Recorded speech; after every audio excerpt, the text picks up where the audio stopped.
oraș fără tine și totul pare mai rece ca ieri. Îmi vin în minte toate momentele, dar nu mai sunt cum le știam.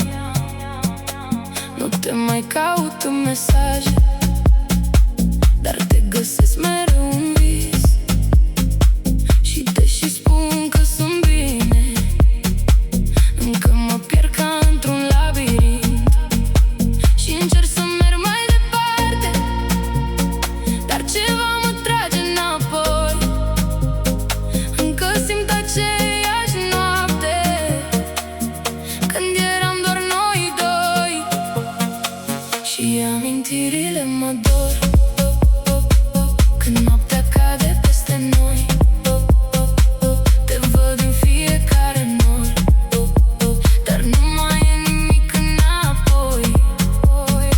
Și amintirile mă dor, când totul pare fără rost. Te port în fiecare zbor, dar nu te mai găsesc deloc.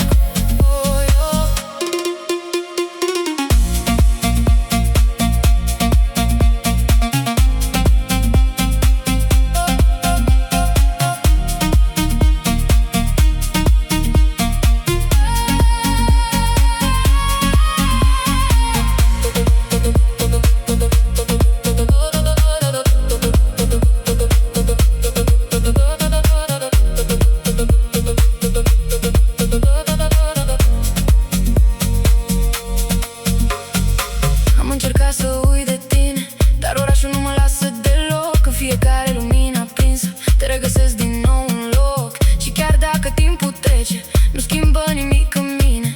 Doar învăț să tac mai des când gândul încă te ține. Și merg, dar parcă stau pe loc în același vechi decor. Și tot ce-am fost se rupe încet, dar rămâne același dor.